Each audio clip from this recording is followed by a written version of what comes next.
നമസ്കാരം. ഇടയ്ക്കിടയ്ക്ക് എനിക്ക് വരുന്ന ചില ചോദ്യങ്ങളുണ്ട്. അതിൽ ക്രിസ്ത്യൻസ് ഉണ്ട്, അല്ലാതെയുള്ള മറ്റ് മതക്കാരും ഒക്കെ ഉണ്ട്. അവരുടെ സംശയം ഇതാണ്: ഈ ബൈബിളിലെ യഹോവ ഭയങ്കരമായ ദേഷ്യക്കാരനും അല്ലെ കർക്കശക്കാരനും തന്നെ വിശ്വസിക്കാത്ത അല്ലെങ്കിൽ ആ ദൈവത്തെ മാനിക്കാതെ നിൽക്കുന്ന ജനത്തെയൊക്കെ അത് ഭയങ്കരമായി ശിക്ഷിക്കുകയും നശിപ്പിക്കുകയും ചെയ്യുന്നു. അത് മാത്രമല്ല, ആ ദൈവത്താൽ അല്ല ആ യഹോവ എന്ന് പറയുന്ന ആ ദൈവത്താൽ നിയോഗിക്കപ്പെട്ടവരെ തന്നെ കറക്റ്റായിട്ട് പറഞ്ഞനുസരിക്കുന്നില്ല എന്ന രീതിയിൽ അതികഠിനമായി ശിക്ഷിക്കുകയും നശിപ്പിക്കുകയൊക്കെ ചെയ്യുന്ന കഥകൾ അനേകം ബൈബിളിലുണ്ട്. എന്നാൽ യേശു വന്നിട്ട് ഒരുപാട് വർഷങ്ങൾക്കിപ്പുറം യേശു വന്ന് ദൈവത്തിന് മറ്റൊരു മുഖം കൂടി ഉണ്ടെന്നും സ്നേഹത്തിൻ്റെ ഒരു ഭാവം ദൈവത്തിനുണ്ടെന്നും പറഞ്ഞ് ആ ദൈവത്തെ ഒരു അച്ഛന് തുല്യമായി പഠിപ്പിച്ചും കൊണ്ട് പറയുന്ന പല ഭാഗങ്ങളുമാണ് യേശുവിന് ശേഷമുള്ള ശിഷ്യന്മാരും യേശുവൊക്കെ പറഞ്ഞിട്ടുള്ളത്. എന്നാലും അനേക വർഷങ്ങൾക്ക് ശേഷം ഒരു അന്ത്യകാലം ഉണ്ടെന്നും ഈ അന്ത്യകാലത്ത് അതിഭയങ്കരമായ ശിക്ഷ ഭൂമിയിൽ നടക്കുമെന്നും തൻ്റെ സ്വന്തം സഭകളെ തന്നെ ന്യായവിധിക്കുകയും ശിക്ഷിക്കുകയും ചെയ്യുമെന്നും ഒക്കെ യേശു തന്നെ തൻ്റെ ശിഷ്യന് വെളിപാടിലൂടെ പറഞ്ഞു കൊടുക്കുകയുണ്ടായി. ചുരുക്കി പറഞ്ഞ ബൈബിളിലുടനീളം കർശനമായ പഠിപ്പീരും നശിപ്പിക്കലും ശിക്ഷയുമാണ് മൊത്തമുള്ളത്. അതിൽ അവസാനം കുറച്ച് ഭാഗങ്ങൾ മാത്രമേ യേശുവിൻ്റെ രീതിയിലുള്ള ഈ സ്നേഹത്താലുള്ള പഠനമുള്ളൂ. ബാക്കി അത്രയും വായിച്ചു നോക്കിയാൽ അറിയാം, ഭയങ്കര സ്ട്രിക്റ്റാണ്. അപ്പം ചിലരുടെ അടുത്ത് ചോദിക്കുന്നത്, ഈ ദൈവത്തിൽ നിന്നും തെറ്റിപ്പോയി അല്ലെങ്കിൽ ഈ അനുസരണക്കേട് അല്ലെങ്കിൽ അഹങ്കാരം വന്നതിൻ്റെ പുറത്ത് ദൈവത്തിൻ്റെ പുത്രനായ ഒരു അദൃശ്യ ശക്തിയെ അല്ലെങ്കിൽ ഒരു ദൂതനെ, ഒരു ദേവനെ ദൈവം പുറന്തള്ളിക്കളഞ്ഞെന്നും ആ കക്ഷിയാണ് അല്ലെങ്കിൽ ആ പുറന്തള്ളിയ പുത്രനാണ് ഈ ഭൂമിയിൽ വന്ന് വീട് ലൂസിഫറായിട്ട് ഈ ഭൂമിയിൽ നിന്നും കൊണ്ട് മനുഷ്യരെയൊക്കെ തെറ്റിക്കുന്നു എന്നൊക്കെയാണ് പഠിപ്പിക്കുന്നത്. പക്ഷേ ഈ ലൂസിഫറെ വെച്ച് നോക്കുമ്പോൾ ലൂസിഫർ ആർക്കും ഒരു ദ്രോഹം ചെയ്യുന്നതായിട്ടോ നശിപ്പിക്കുന്നതായിട്ടോ കഠിനമായി പീഡിപ്പിക്കുന്നതായിട്ടോ ശിക്ഷിക്കുന്നതായിട്ടോ ഒന്നും ബൈബിളിൽ ഇല്ല. ബൈബിളിൽ നല്ല മൊത്തത്തെ ആരും പറഞ്ഞ കേൾക്കാറുമില്ല. അപ്പം അങ്ങനെ വരുമ്പോൾ ഈ ബൈബിളിൽ പറയുന്ന ദൈവം സൃഷ്ടാവ ദൈവമായ യഹോവയെ കാട്ടിലും എത്രയോ ഭേദമാണ് ശരിക്കും ലൂസിഫർ എന്ന് പലരും ചോദിക്കുന്നുണ്ട്. ഇത് നോക്കുമ്പോൾ കറക്റ്റാണ്. ബൈബിളിൽ ഒരിടത്തും ലൂസിഫർ കാട്ടിക്കൂട്ടിയ പരാക്രമങ്ങളെക്കുറിച്ചൊന്നും അങ്ങനെ ഇല്ല. പ്രത്യേകിച്ച് ജനങ്ങളെ മനുഷ്യരെ ദ്രോഹിക്കുന്ന പരിപാടികളൊന്നും അങ്ങനെ പറഞ്ഞിട്ടില്ല. അങ്ങനെയാണെന്നുണ്ടെങ്കിൽ ലൂസിഫറെ പിശാചായിട്ട് പറഞ്ഞും കൊണ്ട് ലൂസിഫർ അങ്ങനെ ചെയ്തു ഇങ്ങനെ ചെയ്തു, ലൂസിഫർ ഒരു കൂട്ട കൊല നടത്തി അല്ലെങ്കിൽ ആ ദേശം മൊത്തം കത്തിച്ച് കളഞ്ഞു എന്നൊന്നും ഒരു കഥയില്ലല്ലോ. അങ്ങനെ കഥ ഒന്നുകിൽ ഈ ബൈബിളിന്റെ വിരുദ്ധമായി അല്ലെങ്കിൽ ദൈവത്തിൽ വിരുദ്ധമായി നിൽക്കുന്ന ലൂസിഫറെ കുറിച്ച് ഇങ്ങനെയൊക്കെ ഒരുപാട് കാര്യങ്ങൾ മനുഷ്യരായിട്ടെങ്കിലും പറഞ്ഞുണ്ടാക്കണ്ടേ. ഇപ്പം ബൈബിളിൽ അന്നത്തെ പ്രവാചകർ യേശുവിന് മുമ്പേ ഉള്ള അനേക വർഷങ്ങൾക്ക് മുമ്പേ ഉള്ള പ്രവാചകരാരും ഇങ്ങനെയുള്ള ലൂസിഫറിന്റെ ദുഷ്ടകഥകളൊന്നും പറഞ്ഞിട്ടില്ല. പിന്നീടൊന്ന് ശിഷ്യരും അങ്ങനെയുള്ള കഥകൾ പറഞ്ഞിട്ടില്ല. അപ്പം ശരിക്കും പറഞ്ഞാൽ ഈ പറയപ്പെടുന്ന സൃഷ്ടാവായ ദൈവമല്ലേ ഭയങ്കര ദുഷ്ടൻ അല്ലെ ഒരു ദ്രോഹി അല്ലെങ്കിൽ കഠിന ഹൃദയൻ എന്നൊക്കെ പലരും ചോദിക്കുന്നുണ്ട്. ഇത് പലർക്കും നിരീശ്വരവാദത്തിൽ വരെ പോയിട്ടുണ്ട്. പല ക്രിസ്ത്യാനികളും ഇപ്പം നിരീശ്വരവാദ ലെവലിൽ വരെ ജീവിക്കുന്നവരുണ്ട്. കാരണം അവർക്ക് അങ്ങോട്ട് ദഹിക്കുന്നില്ല. ദൈവം അങ്ങനെ അടിച്ചും പിടിച്ചും ശിക്ഷിച്ചും മനുഷ്യരെ നന്നാക്കി എടുക്കേണ്ട ആവശ്യം. അപ്പം അങ്ങനത്തെ ഒരു കെട്ടുകഥയാണ്. മനുഷ്യരെ നേർവഴിക്ക് നയിക്കാനോ അല്ലെങ്കിൽ ഒരു ഗ്രൂപ്പ് ഒരു സഭ അല്ലെങ്കിൽ ഒരു സിസ്റ്റം ചില മനുഷ്യരിലേക്ക് അടിച്ചേൽപ്പിക്കാനായിട്ട് പണ്ടുള്ള ആൾക്കാർ ഉണ്ടാക്കിയെടുത്ത ഒരു പേടിപ്പിക്കുന്ന കഥയാണ് ഈ ബൈബിൾ എന്നൊക്കെ പലരും എന്നെ വിളിച്ച് സംസാരിക്കാറുണ്ട്. ഞാൻ പറയും, നിങ്ങളുടെ ഇഷ്ടം നിങ്ങൾക്ക് അങ്ങനെ തോന്നുന്നെങ്കിൽ അങ്ങനെ വിശ്വസിക്കുക. എനിക്ക് ദൈവം പറഞ്ഞിരുന്ന കാര്യങ്ങൾ നിങ്ങൾക്ക് ഞാൻ പറഞ്ഞു തരുന്നു. ഇതെനിക്ക് മറുപടി ഉള്ളൂ. പക്ഷേ ഇതിൽ ചില കാര്യങ്ങൾ നിങ്ങളെ അറിയിക്കാനുണ്ട്. ഈ പറയുമ്പോൾ ഒരു കണക്കിന് ശരിയാണ്. എൻ്റെ മെസ്സേജുകൾ കേൾക്കുന്ന പലരും ഞാൻ ഈ പറയുന്ന സംശയത്തിൽ ഇരിപ്പുണ്ടായിരിക്കാം. അതുകൊണ്ടാണല്ലോ എന്നെ വിളിച്ച സംശയങ്ങൾ ഇങ്ങനെ പറയുന്നത്. ഞാൻ ചെറിയൊരു കഥ പറയാം. ഒരു ഉദാഹരണ കഥയാണ്. ആ ഒരു ഉദാഹരണ കഥയിലൂടെ നിങ്ങൾക്ക് തന്നെ ശരിക്കും ലൂസിഫറെ മനസ്സിലാവും. സിമ്പിൾ. ഒരച്ഛന് കുറേ മക്കളുണ്ട്. ഈ എല്ലാ മക്കളെയും ഈ അച്ഛൻ്റെ ഇഷ്ടത്തിന്, അച്ഛനൊരു നല്ലവനാണ്, സൽസ്വഭാവിയാണ്, നേരായ മാർഗത്തിൽ നീതി ന്യായമൊക്കെ നോക്കി നേരായ മാർഗത്തിൽ ജീവിക്കുന്ന ഒരാളാണ്, ഒരുപാട് ബിസിനസ് സ്ഥാപനങ്ങളൊക്കെ ഉണ്ട്. അപ്പോൾ ഇതൊക്കെ നോക്കി നടത്താനും പരിപാലിക്കാനും ഒരുപാട് ജോലിക്കാരൊക്കെ ഉണ്ട് ആ അച്ഛന്. അപ്പോൾ ആ ജോലിക്കാരെയൊക്കെ സമയസമയം ശമ്പളം കൊടുക്കാനും അവർ ജോലി കറക്റ്റാ ചെയ്യുന്നുണ്ടോ എന്ന് നോക്കാനും കൃഷിയൊക്കെ പരിപാലിക്കാനും ഇയാൾക്ക് ഒരുപാട് കൃഷി സ്ഥലമൊക്കെ ഉണ്ട്. പുതിയ പുതിയ സ്ഥലങ്ങൾ വാങ്ങിച്ച് കൂട്ടുന്നുണ്ട്. അപ്പോൾ അവിടെയൊക്കെ നോക്കി നടത്താനൊക്കെ തൻ്റെ മക്കളെ പ്ലാൻ ചെയ്തിട്ടുണ്ട്. അപ്പോൾ അതിന് മക്കളെ കൊച്ചുകുട്ടിയായിരിക്കുമ്പോഴേ കർശനമായിട്ട് നല്ല ശീലത്തിലും നല്ല ഇതിലുമാണ് പഠിപ്പിക്കുന്നത്. അങ്ങനെ ഒരു അച്ഛൻ. എന്നാൽ അയൽവക്കത്ത് വേറൊരു കക്ഷിയുണ്ട്. ഈ അച്ഛനുമായിട്ടൊക്കെ നല്ല ബന്ധമുണ്ട്. പക്ഷെ പുള്ളി ഇത്തിരി വളഞ്ഞ വഴിയിലൂടെ പണം സമ്പാദിക്കുന്ന ഒരു ബിസിനസ്സുകാരനാണ്. അപ്പോൾ പുള്ളിക്ക് ഒരുപാട് മയക്കുമരുന്ന് കള്ളക്കടത്തുകളുണ്ട്, കേന്ദ്രങ്ങളുണ്ട്, മയക്കുമരുന്ന് കൃഷികളൊക്കെ ഉണ്ട്. അപ്പോൾ പുള്ളിക്ക് ശരിക്കും പുള്ളിയുടെ കൂടെ ആത്മാർത്ഥമായിട്ട് നിൽക്കാനും പുള്ളി പറയുന്ന അനുസരിച്ച് നിൽക്കാനൊക്കെ ആൾക്കാർ പുള്ളിക്ക് വേണം. അപ്പോൾ ഈ പുള്ളി നോക്കിയപ്പോൾ ഇപ്പുറത്തെ ഈ മുതലാളിയുടെ മക്കളെ പുള്ളിക്ക് അങ്ങോട്ട് കിട്ടിയാൽ കൊള്ളാം, വഴിതെറ്റിക്കണം. ഒന്നാമതേ പുള്ളി ഇതിന് നെഗറ്റീവ് മൈൻഡുള്ള ഒരാളാണ്. അപ്പം പുള്ളിയുടെ മനസ്സിൽ ഇയാളുടെ അടുത്ത് എന്തൊക്കെയോ ഒരു വിരോധമുണ്ട്. കാരണം ഇയാൾ നേരായ മാർഗത്തിൽ കാര്യങ്ങൾ ചെയ്യുന്നതുകൊണ്ട് പുള്ളിക്ക് അത്ര അങ്ങോട്ട് ഇഷ്ടപ്പെടുന്നില്ല. അപ്പോൾ ഒരു അസൂയയുണ്ട്. പിന്നെ പുള്ളി ഈ കക്ഷി എത്ര വിചാരിച്ചിട്ടും നേരായ മുതലാളിയുടെ ആ ഒരു ലെവലിലേക്കൊന്നും വളർന്നു വരാൻ കഴിയുന്നില്ല. കാരണം ഈ പുള്ളിക്ക് അത്രയും വലിയ വളർച്ചയൊന്നുമില്ല, കുറച്ചൊക്കെ ഉള്ളൂ. അപ്പോൾ ആ കുറച്ച് അസൂയയുണ്ട്. അപ്പോൾ ഈ മക്കളെ എങ്ങനെയെങ്കിലും വഴിതെറ്റിക്കണം, എന്നാൽ സ്വാധീനിച്ച് പുള്ളിയിലേക്ക് കൊണ്ടുവന്ന് പുള്ളിയുടെ വിശ്വസ്തനായിട്ട് കൂടെ നിർത്തണം. നമ്മൾ മറ്റേ മിക്ക സിനിമകളിലും ഇങ്ങനെയുള്ള കഥകൾ കണ്ടിട്ടുണ്ടല്ലോ. ഇങ്ങനെ ഉള്ളൊരു കക്ഷിയെ അല്ലെങ്കിൽ ഒരു കുട്ടിയെ ട്രാപ്പ് ചെയ്ത് പിടിക്കുന്നു, ആ കുട്ടിക്ക് ഓവർ സ്നേഹങ്ങളൊക്കെ കൊടുക്കുന്നു, അവസാനം തോക്കെടുത്ത് കയ്യിൽ വെച്ച് കൊടുക്കുന്നു, ഒരുപാട് സുഖങ്ങൾ കൊടുക്കുന്നു. ഇതേപോലെ പുള്ളി ഈ അച്ഛൻ്റെ മക്കളെ ഈ അച്ഛനറിയാതെ, അച്ഛൻ പക്ഷെ മനസ്സിലാവുന്നുണ്ട് ഈ കുട്ടി എൻ്റെ മക്കളെ ഈ അപ്പുറത്തെ നാട്ടിലുള്ള അല്ലെങ്കിൽ അപ്പുറത്തെ അയൽവക്കത്തുള്ള ഈ ദുഷ്ടമുതലാളി എൻ്റെ മക്കളെ സ്വാധീനിക്കുന്നു എന്ന് അച്ഛനറിയാം. അപ്പം അച്ഛൻ കർശനമായിട്ട് പറയുകയാണ്, അയാളുടെ അടുത്ത് പോകരുത്, അയാളെ കാണരുത്, അയാൾ പറയും പോലെ കേൾക്കരുത് എന്നൊക്കെ പറയാം. അപ്പം ഈ കുട്ടികൾക്ക് ശരിക്കും പറഞ്ഞാൽ കുട്ടികളുടെ വളർച്ചയ്ക്ക് അനുസരിച്ചുള്ള കാര്യങ്ങളാണ് ഈ അച്ഛൻ വാങ്ങിച്ചു കൊടുക്കുന്നത്. ഇപ്പോൾ ഉദാഹരണത്തിന് കൊച്ചുകുട്ടിയായിരിക്കുമ്പോഴേ ഈ പിച്ചാത്തി കളിക്കാൻ ചോദിച്ചാൽ ഈ അച്ഛൻ കൊടുക്കൂല.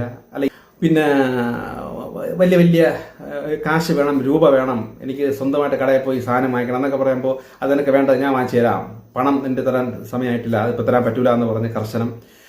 അല്ലറ ചില്ലറ ചെറിയ രീതിയിലൊക്കെ ഇത്തിരി പിള്ളേർ തമ്മിൽ അസൂയൊക്കെ വരുമ്പോൾ അവിടെ ന്യായം സംസാരിക്കുകയും രണ്ട് മക്കളെയും അടിയൊടുക്കുകയും ചെയ്യുന്നു. ചെറിയ ചെറിയ കള്ളത്തരങ്ങളൊക്കെ ചെയ്യുന്നു എന്ന് കാണുമ്പോൾ തന്നെ അച്ഛൻ കർശനമായിട്ട് വിരട്ടുകയും നല്ല അടിയൊടുക്കുകയും ചെയ്യുന്നു. അപ്പോൾ ഈ അച്ഛൻ്റെ മനസ്സിൽ എൻ്റെ സ്വന്തം മക്കളെ സ്ട്രിക്റ്റായിട്ട് പിടിച്ച് ചെറിയ അടിയൊക്കെ കൊടുത്ത്, കാര്യം കൊച്ചുകുട്ടികളാണ്, വളർന്നു വരുമ്പോൾ അങ്ങോട്ടും ഇങ്ങോട്ടൊക്കെ പ്രലോഭനങ്ങൾ കണ്ട്, പ്രത്യേകിച്ച് അയൽവക്കത്തുള്ള ഇയാളും ഇയാളുടെ മക്കളും ഒക്കെ ഉണ്ട്. അപ്പോൾ അവരുടെയൊക്കെ പ്രലോഭനങ്ങൾ കണ്ട് ഈ നേരായ മാർഗത്തിലെ പിള്ളേരും വഴി തെറ്റാൻ സാധ്യതയുണ്ട്.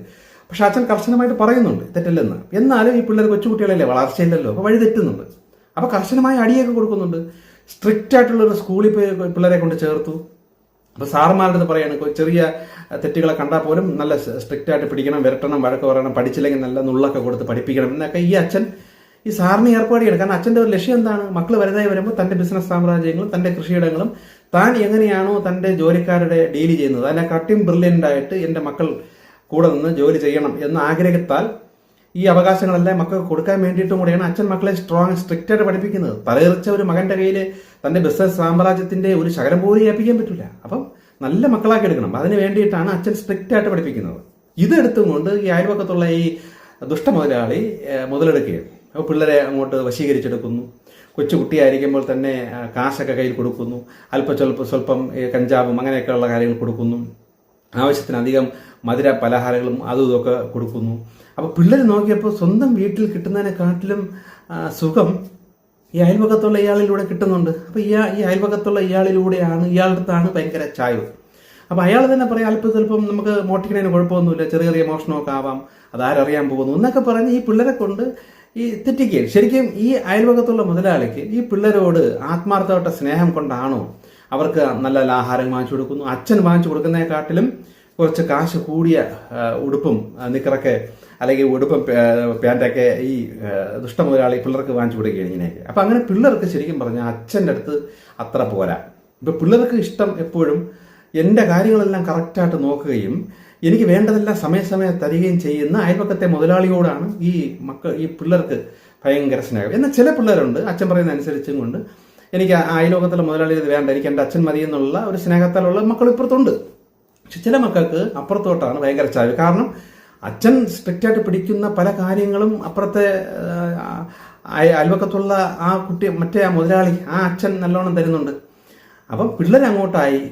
അപ്പം അയാൾ എന്ത് ചെയ്ത് പതുക്കെ കൂടെ കൊണ്ട് നടന്ന് അല്പം ലഹരിയൊക്കെ കൂടുതൽ കൊടുത്ത് അയാളുടെ ചില കള്ള ബിസിനസ്, നീ ഈ സാധനം കൊണ്ട് അവിടെ കൊണ്ടുകൊടു, അതെടുത്ത് ഇവിടെ കൊണ്ടുകൊടു, അതനുസരിച്ച് നിനക്ക് കാശ് തരാം എന്നൊക്കെ പറഞ്ഞ് ഈ പിള്ളേർക്ക് കാശ് കൊടുത്തപ്പോൾ വീട്ടിൽ കിട്ടാത്ത പണമൊക്കെ അയൽവക്കത്ത് നിന്ന് കിട്ടുന്നുണ്ട്. ഇപ്പൊ പിള്ളേർക്ക് ഫുള്ളും അപ്പുറത്തോട്ടാണ് ചായ്വ്.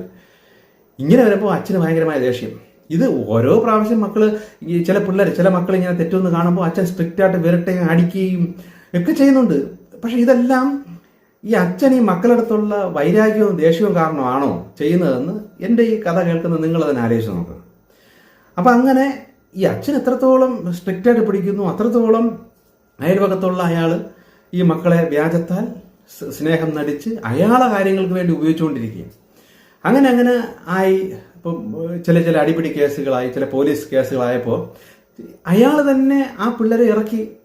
സ്വന്തം അച്ഛൻ വാശിയിൽ നിൽക്കുന്നു. 2 ദിവസം അവൻ ലോക്കപ്പിൽ കിടന്ന് 2 അടി വാങ്ങിക്കട്ടെ. എന്നിട്ട് ഈ അച്ഛൻ തന്നെ സ്റ്റേഷനിൽ ചെന്ന് SI പറയുകയാണ്, എൻ്റെ മകനാണെങ്കിലും മക്കളാണെങ്കിലും കുഴപ്പമില്ല, അവന് നല്ല വിരട്ട കൊടുത്ത് 2 അടി കൊടുത്താലും കുഴപ്പമില്ല, ഇനി അവൻ ഈ കള്ളക്കടത്തോ ഒന്നും ചെയ്യരുത് എന്ന് ഈ അച്ഛനും ഈ സ്റ്റേഷനിലെ SI പറയുകയും.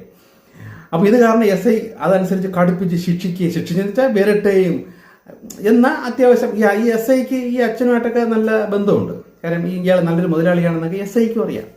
അപ്പോൾ SI ഈ അച്ഛനെയൊക്കെ മാനിക്കുന്ന ഒരാളാണ്. അപ്പോൾ പിള്ളേരെ തിരുവരട്ടെയും കർശനമായിട്ട് കടിപ്പിക്കുകയൊക്കെ ചെയ്യുമ്പോൾ ഇതൊക്കെ നടക്കും തോറും ഈ മക്കൾക്ക് ഇപ്പോഴും സ്വന്തം അച്ഛനടുത്ത് വിരോധം കയറി വരികയാണ്. കാരണം കുട്ടികളാണ്, അതൊക്കെ അറിഞ്ഞുകൂടാ, മനസ്സിലാകണുണ്ടല്ലേ. പക്ഷെ അയൽവക്കത്തുള്ള ആളുകളുള്ള നമ്മളെ ഈ ന്യൂ ജനറേഷൻ മക്കളെ, അല്ലെങ്കിൽ നമ്മളുടെയൊക്കെ ജനറേഷനിൽ നമ്മൾ ന്യൂ ആയിട്ട് വരുമ്പോൾ നമ്മളുടെ ജനറേഷനിലെ പിള്ളേർ വഴിതെറ്റി പോകുന്നതിൻ്റെയൊക്കെ ഒരു കഥയാണ് ഈ കഥ. പല സിനിമകളിലും ഇങ്ങനെയൊക്കെ ഉണ്ട്. ഇതൊക്കെ തന്നെയാണ് നിങ്ങൾ തിരിച്ചറിയേണ്ടത്. അപ്പൊ ഇവിടെ അയൽപക്കത്തുള്ള മുതലാളി ഈ നേരായ മാർഗത്തെ മുതലാളിയുടെ അടുത്ത് അസൂയയും കുശുമ്പും കാരണം സ്വന്തം മക്കളെ ഇയാൾ ബോംബ് വെച്ച് കൊല്ലുകയോ അല്ലെങ്കിൽ വളഞ്ഞിട്ട് വെടിവെച്ച് കൊല്ലുകയോ ഒന്നും അല്ലല്ലോ ആ ബുദ്ധിമാനായ അയൽപക്കത്തെ ദുഷ്ട മുതലാളി ചെയ്തത്. അയാൾ നൈസ സ്നേഹം നടിച്ച് കൊടുക്കേണ്ട ആവശ്യമില്ലാത്ത സമയത്ത്, വളരാത്ത സമയത്ത്, വളർച്ചയ്ക്കപ്പുറമുള്ള പല കാര്യങ്ങളും, പെണ്ണ്, വ്യഭിചാരിക്കാനുള്ള അവസരം, ഇതെല്ലാം ഈ കുട്ടികൾ, വളർന്നു വരുന്ന കുട്ടികൾക്ക് വരെ കൊടുക്കുകയാണ്. അപ്പൊ പിള്ളേർക്ക് അത്രയും പോലും പ്രായമൊന്നും ആയിട്ടില്ല, ചിന്തിക്കാനുള്ള പോലും ആയിട്ടില്ല. അങ്ങനെ പിള്ളേരെ അയാളടുത്ത് ചായ്വ് ആയിട്ട് കയറി പോകുന്നു. അയാളുമായിട്ട് ഭയങ്കര സ്നേഹം. അവസാനം അച്ഛൻ വിചാരിച്ചു എന്തായാലും ഒന്നും വേണ്ട, അവൻ്റെ കൂടെ പോട്ട്. കുറച്ചു നാൾ കഴിയുമ്പോൾ അവന് തന്നെ മനസ്സിലായി വരും. വളർച്ച വരുമ്പോൾ അവന് തന്നെ മനസ്സിലാവും അവൻ്റെ അച്ഛൻ എന്തിനാണ് ഇത്രയും സ്ട്രിക്റ്റായിട്ട് പിടിച്ചത്, ഇത്രയും ശിക്ഷിച്ചത് എന്തിനാണെന്നൊക്കെ അവന് തന്നെ മനസ്സിലാകുമെന്ന് വിചാരിച്ച അച്ഛൻ ഈ തലരിഞ്ഞ ഈ മക്കളെ അവരുടെ വഴിക്ക് വിട്ടു. എന്നിട്ട് അച്ഛൻ ഡെയിലി വെയിറ്റ് ചെയ്യും, എന്തെങ്കിലും വ്യത്യാസം പറഞ്ഞോന്ന് അറിയാൻ വേണ്ടി അച്ഛൻ വെയിറ്റ് ചെയ്യുന്നുണ്ട്. അങ്ങനെ ഈ മക്കൾ അങ്ങനെ കൂടെയൊക്കെ കൂടി അങ്ങനെയൊക്കെ ഒരു സ്നേഹബന്ധത്തിലൊക്കെ വന്നു. വേറെ പെണ്ണുമായിട്ടൊക്കെ അടുപ്പം, ഇതൊക്കെ അയാൾ വളം വെച്ച് കൊടുത്തു. അതേപോലെ ഒരു കള്ളക്കടത്തും കള്ളത്തരമൊക്കെ ഉള്ള ഒരു പെണ്ണുമായിട്ട് അവൻ അടുപ്പം വന്നപ്പോൾ ഇത് ഏറ്റവും നല്ലതാണ്, വളരെ നല്ലതാണ്, നിങ്ങൾ അങ്ങനെ പരസ്പരം സ്നേഹിച്ചും അങ്ങോട്ടും ഇങ്ങോട്ടും ഷെയർ ചെയ്തും നിങ്ങൾ സുഖമായി ജീവിക്കണം എന്നൊക്കെ പറഞ്ഞ് വിട്ട്. കുറച്ച് കഴിഞ്ഞപ്പോൾ ആ സ്ത്രീയുടെ ഈ മക്കളുടെ ഭാര്യമാര് കുറച്ച് കഴിഞ്ഞപ്പോഴത്തേക്കും കുട്ടികളൊക്കെ ആയി. പക്ഷെ കല്യാണം കഴിഞ്ഞ് കുറച്ച് ദിവസം കഴിഞ്ഞപ്പോൾ തന്നെ അവന്മാരെ നോക്കിയപ്പോൾ അവന്മാരുടെ ഭാര്യമാരെല്ലാം വഴിപിഴച്ചൊക്കെ ജീവിക്കുന്നു, തെറ്റായി ജീവിക്കുന്നു. അപ്പോൾ സ്വന്തം ഭാര്യ ഇങ്ങനെ തെറ്റായൊക്കെ പോകുമ്പോൾ വഴക്കും വിഷയങ്ങളും ബഹളങ്ങളൊക്കെ തുടങ്ങി സ്വന്തം കുടുംബത്തിൽ. അപ്പോൾ സ്വന്തം കുടുംബമൊക്കെ ആയി. അപ്പം ഇതിനിടയ്ക്ക് മക്കളൊക്കെ വന്നു. ആ മക്കളെയും ആ ദുഷ്ടമുതലാളി പതുക്കെ നൈസായിട്ട് ക്യാൻവാസ് ചെയ്ത് തെറ്റിലേക്ക് കൊണ്ടുവരുമ്പോൾ സ്വന്തം മക്കൾ വഴിതെറ്റി പോകുന്നത് കണ്ടപ്പോൾ ഈ വഴിതെറ്റിയ ഈ മക്കൾക്ക് വിഷമം. കാരണം എപ്പോഴും അങ്ങനെയാണല്ലോ, നമ്മൾ വഴിതെറ്റിയ ആളാണെങ്കിലും എത്ര തലതിരിഞ്ഞ് ജീവിക്കുന്നതാണ്, എത്ര മഹാ തല്ലിപ്പൊളിയും ഗുണ്ടയും കള്ളക്കടത്തുകാരനൊക്കെ ആണെങ്കിലും സ്വന്തം മക്കള് നല്ല നിലയിൽ സത്യസന്ധമായി ജീവിക്കണമെന്നാണ് കൂടുതൽ ആഗ്രഹിക്കുന്നത്.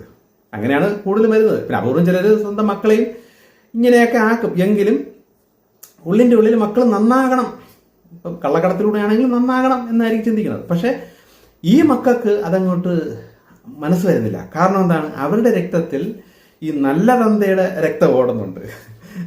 മറ്റേ ദുഷ്ടതന്തയുടെ മക്കൾക്ക് അങ്ങനെ തോന്നുള്ളൂ, അവർക്കതൊരു വിഷയമല്ല, അച്ഛനെ പോലെ തന്നെ മക്കളും വരും. പക്ഷേ ഈ നല്ല അച്ഛൻ്റെ രക്തം ഈ മക്കളിൽ ഓടുന്നത് കാരണം അവർക്ക് പ്രായപൂർത്തിയായപ്പോൾ, വളർച്ച വന്നപ്പോൾ അവർക്ക് ചിന്തിക്കാൻ തുടങ്ങി, അവർക്ക് ബോധം വരാൻ തുടങ്ങി. അപ്പോൾ അവർക്ക് മനസ്സിലായി സ്വന്തം മക്കൾ വഴിതെറ്റി പോകുന്നത് കാണുമ്പോൾ അവരുടെ ഉള്ളിൽ അത് അതുണ്ടല്ലോ, ആ DNA ഉണ്ടല്ലോ നല്ല. ഇപ്പൊ ഇടയ്ക്ക് അറിവില്ലാത്ത കാലത്താണല്ലോ വഴിതെറ്റി പോയത്. അപ്പൊ അവർക്ക് അറിവ് വെച്ച് വന്നപ്പോൾ അവർക്കത് അതിന്റെ സീരിയസ്നെസ് മനസ്സിലാവുകയും അവസാനം കരഞ്ഞ് വിളിച്ച് സ്വന്തം അച്ഛനടുത്ത് തന്നെ വന്ന് യാചിക്കുക. അപ്പൊ അയാൾ ഭീഷണി തുടങ്ങി. അങ്ങനെ എൻ്റെ രഹസ്യങ്ങളും എൻ്റെ കള്ളക്കടത്തും അതും ഇതൊക്കെ മനസ്സിലാക്കിയ നീ ഇനി ഞങ്ങളെ വിട്ടുപോയാൽ നിന്നെ ഞങ്ങൾ കൊല്ലും എന്ന് ആ അയൽവക്കത്തുള്ള ആ കള്ളക്കടത്ത് മുതലാളി ഭീഷണി തുടങ്ങി. കാര്യം അവന്മാർക്ക് ബോധം വന്നു തുടങ്ങി. അവന്മാർക്ക് അവർ ശരിയാവില്ലെന്ന് തോന്നി. സാർ അവരുടെ മക്കൾ തെറ്റിപ്പോകുന്ന കണ്ടപ്പോൾ അവർക്കത് പറ്റുന്നില്ല. കാര്യം അവർ ആൾറെഡി പോസിറ്റീവ് മക്കളാണ്. തെറ്റിപ്പോയതല്ലേ ഇടയ്ക്ക് വെച്ച്, ഈ അറിവില്ലാത്ത കാലത്ത് തെറ്റിപ്പോയതാണ്. അപ്പോഴാണ് അവർക്ക് മനസ്സിലാവുന്നത് ഈ പണ്ട് പോലെ അച്ഛൻ എന്തുകൊണ്ട് സ്ട്രിക്റ്റാ പറഞ്ഞു, അച്ഛൻ എന്ത് ഇത്രയും കർശനമായി ശിക്ഷിച്ചു, അച്ഛൻ എന്തിനാണ് എന്നെ ഒരു സ്വാതന്ത്ര്യം തരാതെ നിർത്തിയത്. അതൊക്കെ ഇപ്പോഴാണ് ആ മക്കൾക്ക് പിടികിട്ടിയത്. അപ്പോഴേക്കും എല്ലാം കയ്യിൽ നിന്ന് പോയി. പിന്നെ തിരിച്ച് ആ മുതലാളി അറിയാതെ രഹസ്യത്തിൽ വന്ന് സ്വന്തം അച്ഛനെ കണ്ട് കാല് പിടിച്ച് ക്ഷമിച്ച് യാചിച്ച് പശ്ചാത്തപിച്ച് ക്ഷമ പറഞ്ഞ് എങ്ങനെയെങ്കിലും എന്നെ എൻ്റെ കുടുംബത്തെ രക്ഷിക്കണം, മക്കളെ രക്ഷിക്കണം എന്നൊക്കെ പറഞ്ഞപ്പോൾ ഈ ധനികനായ അച്ഛൻ തൻ്റെ വിശ്വസ്തരായ വേലക്കാരെയും തൻ്റെ പോലീസും അല്ലെങ്കിൽ ആ നിയമവ്യവസ്ഥയിലൊക്കെ ഉള്ളവരുമായിട്ടൊക്കെ ഈ അച്ഛൻ നല്ല ബന്ധമുണ്ടെന്ന് പറഞ്ഞല്ലോ. അപ്പോൾ അവരുമായിട്ടൊക്കെ ചേർന്ന് കുറച്ച് സ്ട്രിക്റ്റ് ആയിട്ടൊക്കെ നിന്നും കൊണ്ട് സ്വന്തം മക്കളെ ആ ദുഷ്ടന്റെ കയ്യിൽ നിന്നും അവസാനം രക്ഷിച്ച് ഇപ്പുറത്ത് കൊണ്ടുവന്നു. പക്ഷേ ആ ദുഷ്ടൻ ഇപ്പോഴും തൻ്റെ കൂടെ നിന്ന് കാലിമാറിപ്പോയ ഈ മക്കളെ അല്ലെങ്കിൽ ഈ മറ്റേ യഥാർത്ഥ നല്ല മുതലാളിയുടെ മക്കൾക്കെതിരെ ഭയങ്കരമായ ദേഷ്യമുണ്ട്, വേവുണ്ട്. കിട്ടിയാൽ ഏത് നിമിഷവും തട്ടിക്കളയാം എന്നുള്ള മനസ്സുണ്ട്. പക്ഷേ ഈ ധനികനായ മുതലാളിയെ പേടിച്ചും അയാളുടെ സ്വാധീനവും വെച്ചും ഈ ദുഷ്ടനായ ആ കള്ളക്കടത്തുകാരൻ സഹിച്ച് അങ്ങനെ നിൽക്കുന്നതേ ഉള്ളൂ. പക്ഷെ എന്തായാലും ആ മക്കളെ ഒരു പരുവായപ്പോൾ, സത്യം ബോധം വന്നപ്പോൾ യഥാർത്ഥ അച്ഛൻ രക്ഷിച്ച് ഇപ്പുറത്തോട്ട് കൊണ്ടുവന്നു. ഇതാണ് എൻ്റെ ഒരു സിമ്പിൾ കഥ. ഇതിൽ നിങ്ങൾക്ക് മനസ്സിലായി കാണുമല്ലോ ലൂസിഫർ എന്താണ് ചെയ്യണമെന്നുള്ളത്. മനസ്സിലായവർ അടിയിൽ നിന്ന് കമൻറ്റ് ചെയ്യുക. ഓക്കെ, ഇനി ചില കാര്യങ്ങളൊക്കെ അടുത്തത്.